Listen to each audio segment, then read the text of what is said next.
Charleston, beloved nationwide because of its great weather, friendly people, and beautiful neighborhoods. But other parts of the city paint a different picture. I broke down the issue of homelessness in Charleston and how the city is responding in a two-part series called Homeless in the Holy City. Driving on King and Calhoun streets. It's easy to miss the three people sitting under the oaks in Marion Square.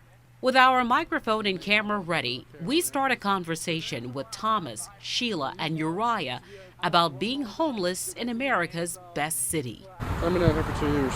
I've only been homeless for a year. All my life, pretty much. How do you survive? What do you do for food and for money and things like that? Panhandling. You panhandle. I see you have a sign. Can I see your sign, Sheila? Panhandling, or asking for money on the streets, is not against the law.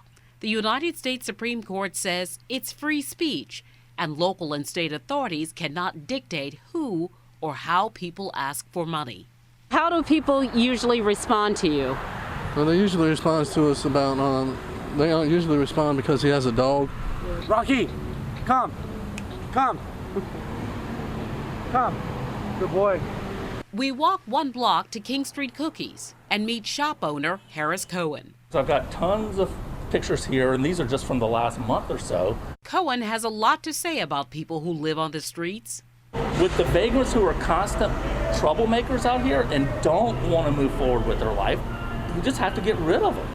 In this 2017 State of the City address, Charleston Mayor John Tecklenburg talked about moving people from the streets and into shelters and affordable housing, dismantling what was called Tent City. Cohen says the result was homeless people moving south to this end of King. Tent City formed and they broke it up. They didn't have a plan. What are we going to do with the vagrants that left Tent City and came down here? He shows us stacks of pictures and papers. He says people are now afraid to walk or shop or dine on King Street. I can see people crossing the street to avoid people. While talking, we spot one of the people in Cohen's pictures. Do you recognize this guy? No, that's me. That's you?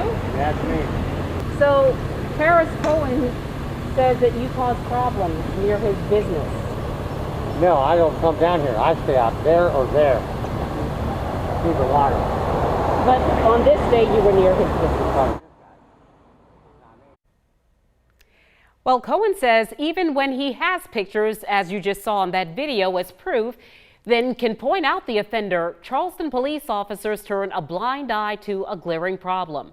Tomorrow, on part 2 of Homeless in the Holy City, we take these concerns to city leaders and officials and find out how they are addressing the problem. Well, it's just a few days